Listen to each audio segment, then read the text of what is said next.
Conta-se que, certa vez, uma estação de rádio resolveu criar um concurso de locução baseado numa passagem da Bíblia. Os ouvintes foram incentivados não apenas a participar, mas também a escolher qual passagem seria usada para testar a habilidade de cada participante. De todos os trechos belos da Bíblia, o mais votado foi o Salmo 23, que deveria ser recitado em público pelos participantes até que a mesa julgadora escolhesse qual seria o melhor de todos. No dia da apresentação, um a um, todos os concorrentes começaram a apresentar sua performance. Uns tinham mais habilidade e técnica que outros e por isso ganhavam as melhores notas. Mas, finalmente, apareceu um idoso que, embora fosse desprovido de todas as qualidades técnicas necessárias, foi o único que arrancou lágrimas do auditório, fazendo até mesmo o júri esquecer de anotar os pontos. Um dos participantes, sem entender a reação do auditório, perguntou a um colega por que um homem de voz arranhada como aquela conseguira tal resultado sobre o grupo. A resposta imediata foi: enquanto todos os locutores demonstravam conhecer o Salmo do pastor, aquele homem foi o único que demonstrou conhecer o pastor do Salmo. Talvez seja este o problema de muitos em nosso tempo. Eles até têm uma boa quantidade de informações técnicas sobre Deus, mas pouco ou nenhum relacionamento com Ele. E por isso encontram-se tão perdidos. No nosso programa de hoje, queremos convidar você a fazer uma viagem cultural pelo ambiente no qual nasceu este maravilhoso poema sobre o pastor e suas ovelhas. Este poema que hoje conhecemos como o Salmo 23. Vejamos primeiramente como ele está escrito na Bíblia. Vejamos o que ele diz. O Senhor é o meu pastor, e nada me faltará. Ele me faz repousar em pastos verdejantes. Guia-me pelas veredas da justiça, por amor do seu nome. Ainda que eu ande pelo vale da sombra da morte, não temerei mal nenhum, porque tu estás comigo. A tua vara e o teu cajado me consolam. Preparas-me uma mesa na presença dos meus adversários. Unges-me a cabeça com óleo e o meu cálice transborda. Bondade e misericórdia certamente me seguirão todos os dias da minha vida, e habitarei na casa do Senhor para todo sempre. A mais antiga tradição judaico-cristã atribui este salmo a Davi, rei de Israel que cuidava dos rebanhos de sua família antes de se tornar o monarca sobre todo o território. Alguns, durante um bom tempo, negaram a existência histórica deste personagem bíblico, até que um achado desmentiu a tese dos céticos. Em 1993, uma estela comemorativa escrita por inimigos de Israel foi encontrada acidentalmente por uma aluna de arqueologia no sítio da antiga cidade de Tel Dan, que hoje fica no norte de Israel. Quem a divulgou para o público foi o famoso arqueólogo Avram Viram, docente emérito do Hebrew Union College de Jerusalém. Embora estivesse bastante danificada, a pedra trazia os restos de uma inscrição aramaica produzida provavelmente por ordem de Ben-Hadad, ou mais provavelmente por Hazael, rei usurpador da Síria, que governou o território de 842 a 800 a.C. O seu governo, conforme o texto de 2 Reis, capítulo 8, versos 7 a 15, foi marcado por uma feroz animosidade contra Judá e Israel, o que explica a inscrição comemorativa de suas vitórias sobre aquele povo. Chama-nos a atenção uma referência especial que aparece na linha 9. Após falar de sua valentia contra Acasias, o rei de Israel, o texto menciona o que seria outra vitória, desta vez sobre a Beit David, ou Casa de Davi, uma expressão que aparece mais de 20 vezes no Antigo Testamento para falar da monarquia judaica e, em especial, do rei Davi e o seu genitor após a retirada de Saul. Estabelecida a existência histórica de Davi, falta-nos agora conhecer o ambiente cultural em que ele viveu como pastor de ovelhas antes de assumir o trono sobre Israel. Foi neste tempo, segundo a opinião de muitos, que Davi escreveu o Salmo 23. O trabalho de um pastor de ovelhas no Oriente Médio é tremendamente interessante. Práticas típicas dos tempos bíblicos são ainda utilizadas hoje por grupos minoritários como beduínos e famílias de origem árabe. Devido ao clima seco da região desértica, as pastagens de ovelhas geralmente são feitas longe do curral, nas poucas regiões de oásis ou wadis, onde há água e um pouco de vegetação para alimentar o rebanho. As águas do En-Gedi, diversas vezes citadas na Bíblia, são um manancial que surge em pleno deserto da Judeia e que serviu muitas vezes de paragem para pastores nos dias de Davi. Um verdadeiro oásis no meio do nada. Isso significa que muitas vezes, especialmente naquele tempo, o pastor teria de preparar cedo seu rebanho para atravessar o deserto em busca de um local com as características do En-Gedi, aonde ele e o seu rebanho deveriam passar o dia. Essa travessia poderia durar horas e deveria ser feita todos os dias. As ovelhas deveriam sair bem cedo, na verdade de madrugada, um pouco antes do amanhecer, isto é, antes que o sol se tornasse forte demais, impossibilitando a travessia. Repetindo então, temos o oásis, o curral e, entre ambos, o deserto a ser enfrentado diariamente. Devido à sua natureza coletiva, as ovelhas não se dão bem com criações de isolamento. Elas vivem melhor em rebanhos, junto à companhia de outras ovelhas. São, portanto, o melhor símbolo da antropologia que diz: nenhum homem é uma ilha. Atravessar o deserto com esses animais nem sempre é uma tarefa fácil, devido a certas peculiaridades próprias das ovelhas que dificultam o processo. Como você sabe, as ovelhas são animais mamíferos com um peso médio de 50 quilos na fase adulta, podendo fornecer de 4 a 12 quilos de lã a cada tosquia. Mas é aonde para esta descrição técnica que inicia as peculiaridades vistas pelo pastor. É comum ver no Oriente Médio duas pessoas cuidando do rebanho, às vezes um jovem e um ancião, uma moça e um rapazinho adolescente, ou então uma criança, como esta que encontramos cuidando de cabras no deserto de Baiuda, no Sudão. O motivo para esse comportamento está no fato de que a ovelha geralmente é um animal que não aceita bem a troca de proprietário.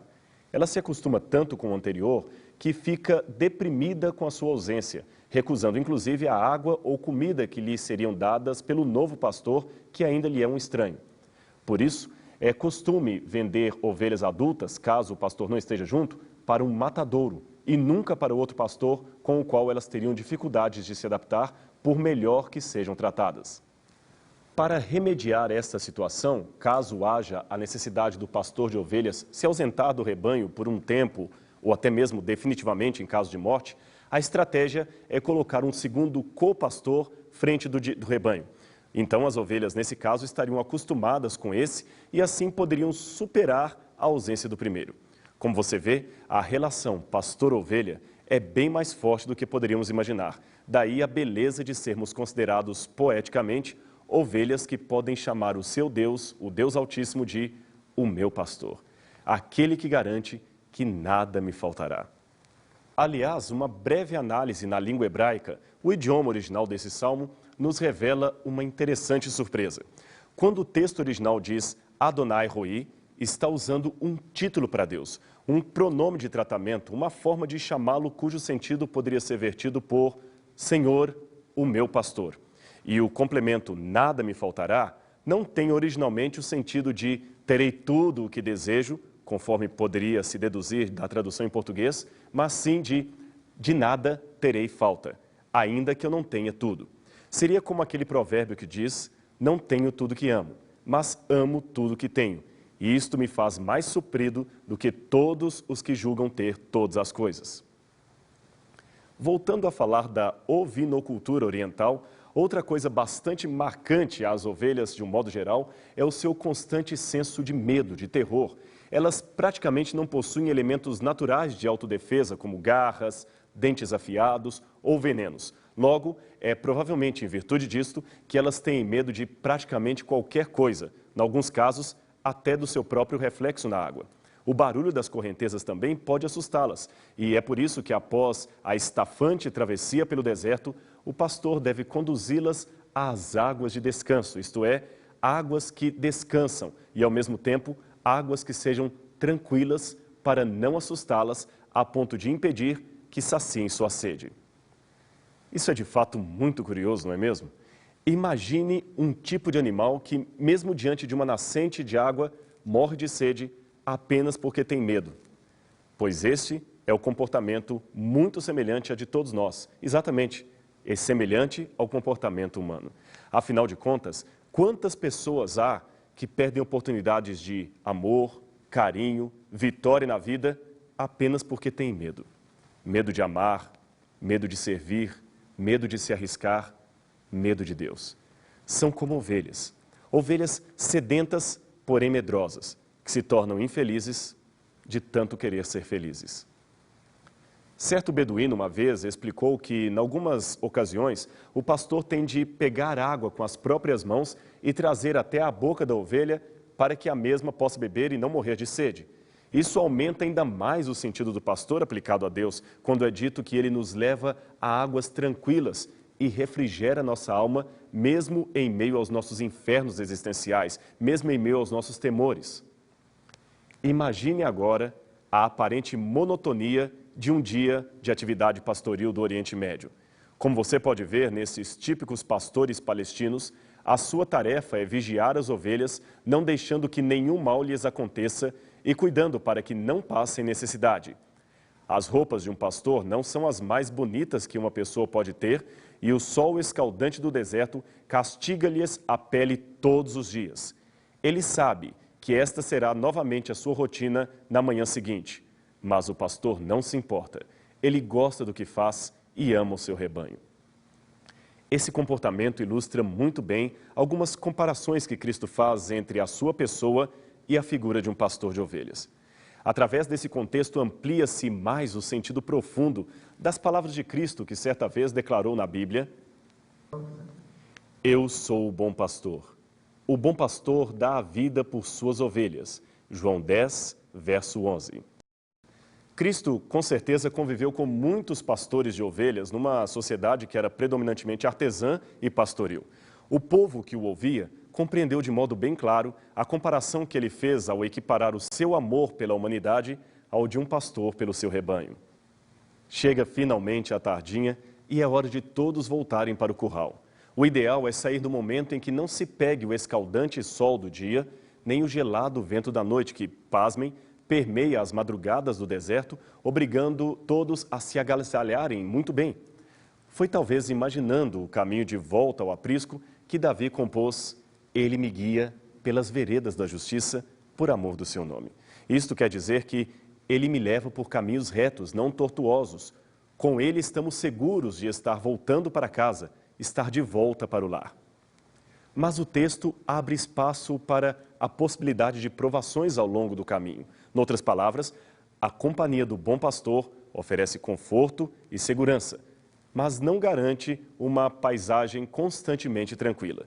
Existe a possibilidade de andar pelo vale da sombra da morte.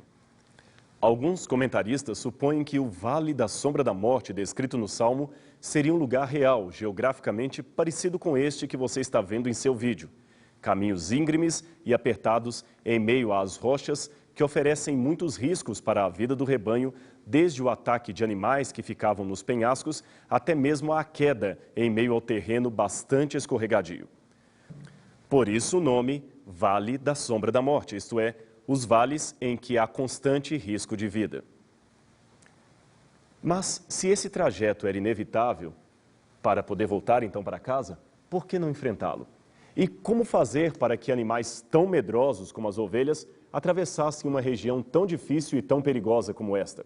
Bem, neste ponto, alguns pastores desenvolveram uma técnica de adestramento bastante curiosa, bastante inusitada. Eles cantam ou tocam para que as ovelhas, ao som de sua voz, se acalmem. Elas então formam uma fila indiana, exatamente como esta que você está vendo, e passam através do lugar perigoso. Isto não é incrível? Elas simplesmente reconhecem a voz do seu pastor e tal fenômeno nos faz lembrar aquela outra comparação feita por Cristo ao dizer certa vez: as minhas ovelhas ouvem a minha voz e me seguem. João 10, 27. E se uma ovelha caísse, como o pastor poderia resgatá-la? Bom, para isto ele contava com um instrumento chamado cajado, que normalmente se aparece como estes nas pinturas artísticas relacionadas ao antigo Oriente Médio. O que poucos sabem é que o cajado poderia ter 3 funções, e 2 delas estão relacionadas no Salmo. Daí a expressão, a tua vara e o teu cajado. O cajado normalmente usado era para tocar o rebanho, principalmente quando uma ou outra ovelha começava a sair do meio do grupo dispersando-se. Aí, a sua função entrava como vara. O pastor, batia na ovelha desobediente, fazendo-a voltar para o grupo. Devido ao fato de muitas ovelhas caírem em buracos de difícil acesso, a ponta teria a forma de um gancho. Literalmente, então, o pastor pescava a sua ovelha quando o seu corpo era machucado e estava fora do alcance de uma extensão, por exemplo, do seu braço. Mas esta mesma ponta guardava muitas vezes um segredo. Havia um encaixe embutido que a fazia se transformar rapidamente numa lança mortal que o pastor usaria em casos de perigo para o rebanho, principalmente no ataque de algum predador. Ao lado disto, havia, é claro, o estilingue, ou funda, usado também por muitos garotos palestinos até hoje na região do Oriente Médio. Como você vê, o mesmo instrumento tinha uma função protetora, a lança, salvadora, o cajado, e disciplinar, a vara. O mesmo Deus pastor que acolhe e protege também castiga aos que ama, não para fazê-los sofrer, mas para aprimorá-los, sabendo que muitas vezes a dor é o que nos ensina em certos momentos que, de outro modo, não aprenderíamos. Essa, afinal, é a dinâmica de nossa vida. Se sofrermos demais, não suportaremos. Mas, se sofrermos de menos, nunca saberemos quão mal é o mal e não desejaremos nos livrar dele. Por isso que Deus, de maneira infinitamente sábia, administra a dosagem de varas, lanças e cajados que precisamos ter em nossa caminhada pelo vale da sombra da morte, até chegarmos novamente ao lar que ele prometeu. E por falar em lar, é emocionante ver a cena de um rebanho chegando ao aprisco. Elas parecem saber, de algum modo, que estão chegando em casa, que o deserto ficou para trás. Ali o pastor costuma dar-lhes uma última refeição que supre as suas energias, aquelas gastas na travessia do deserto. E elas estarão então prontas para dormir. Mas antes disto, um último trabalho deve ser feito, uma recontagem das ovelhas. Todo pastor no Oriente Médio conta as suas ovelhas várias vezes durante o dia, sempre com o objetivo de verificar se não está faltando nenhuma. As condições adversas do lugar, somadas à falta de cercas, tornam o deserto um local traiçoeiro para o rebanho, com possibilidade de extravio do grupo. Daí as constantes contagens e recontagens do rebanho. Aliás, Jesus também lançou certa vez mão deste costume para contar a história ou parábola de um pastor que tinha 100 ovelhas e, ao perceber que uma lhe faltava, deixou todas as outras no aprisco e voltou estrada fora para encontrar aquela que havia ficado para trás no deserto. Ao encontrá-la, qual não foi a sua felicidade em festejar o achado do animal e comemorar com todos? Da mesma maneira, ele diz que nós somos preciosos para Deus. Poderia ser apenas uma ovelha, porém, para ele, ela era tão preciosa que se tornava mais do que uma. Ela era única em meio ao seu rebanho. Como o próprio Cristo nos ensinou, tal parábola ilustra o amor de Deus pelos seres humanos. Apesar de possuir bilhões e bilhões de filhos em todas as épocas e mundos, ele nos trata como se fôssemos os únicos de todo o universo e comemora os nossos acertos e conversões como se fôssemos o mais precioso tesouro do seu baú de riquezas. Esta história da busca e achado de uma ovelha que se desvia das outras nos faz lembrar de um outro episódio que aconteceu certa vez na fronteira entre Israel e o Egito. Um ônibus estava cheio de turistas seguindo para conhecer o monastério de Santa Catarina e o Monte Sinai, que ficam na mesma região dentro do território egípcio. No caminho, o guia aproveitou a viagem para explicar aos turistas a importância dos rebanhos para aquela região e como os pastores valorizam as suas ovelhas.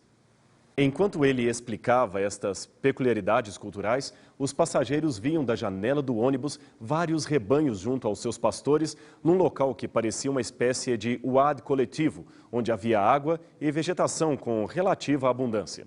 Alguém então solicitou para parar o ônibus para que pudessem tirar algumas fotos e prosseguir viagem. As relações entre Israel e Egito não estavam muito bem nesse tempo e a zona de fronteira entre os dois países era um lugar deveras perigoso. Mas ele cedeu ao pedido, dando aos viajantes 10 minutos para tirarem as fotos e voltarem para o ônibus. Enquanto eles posavam para as diversas fotografias, alguém percebeu que um dos pastores tomou uma das ovelhas do meio das outras e, com certa firmeza, quebrou-lhe a perninha. Pastores no Oriente Médio geralmente são pessoas rudes por natureza e sem muita instrução escolar.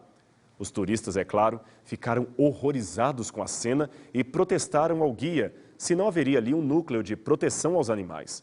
Enquanto isto, o pastor calmamente enfaixava a perna quebrada do animal como se estivesse apenas brincando com aquilo ou treinando primeiros socorros. O guia se aproximou dele e perguntou-lhe em árabe o que estava acontecendo.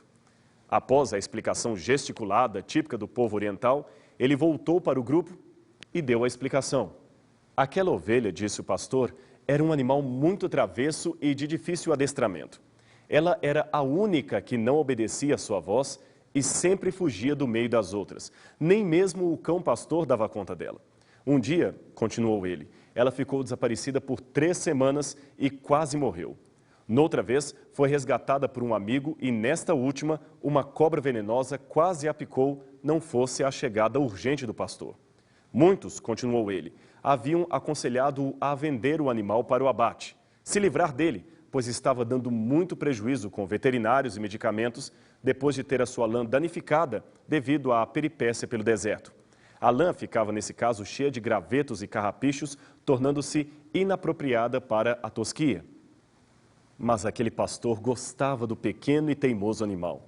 Por isso, pensou em quebrar-lhe a perna para sua própria segurança, pois assim não conseguiria mais escapar do grupo, fugindo para longe. Dói mais em mim do que nela, concluiu o pastor, mas eu tenho de fazer isto para sua própria segurança. O único problema é que, a partir dali, enquanto todas as ovelhas iam caminhando no trajeto entre o oásis e o aprisco, aquela teria de ser carregada em todo o percurso. Ter um pastor que nos cuida é mais do que ter um pensamento positivo ou um otimismo mental. É sentir-se literalmente amparado, protegido por alguém que verdadeiramente nos ama. E como isto faz bem à alma e refrigera o nosso ser ao atravessarmos o caótico deserto dessa existência. Afinal, ele nos fornece oásis que aliviam a nossa travessia e garantem que todo sofrimento, por mais duro que seja, será passageiro, pois um dia, sim, um dia, habitaremos para sempre na sua casa. Não será apenas por um tempo, mas para todo sempre. Nós, ao lado do bom pastor.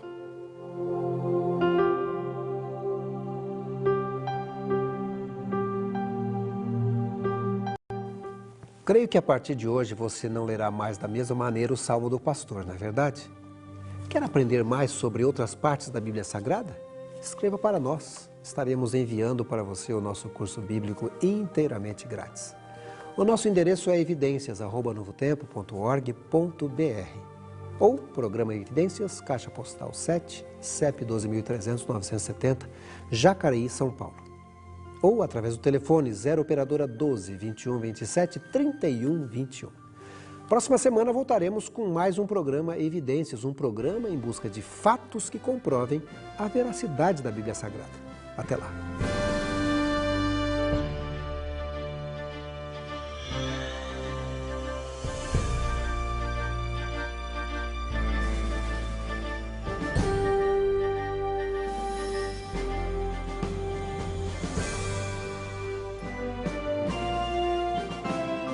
Este programa tem o apoio cultural do NASP, Centro Universitário Adventista de São Paulo, em parceria com a TV Novo Tempo.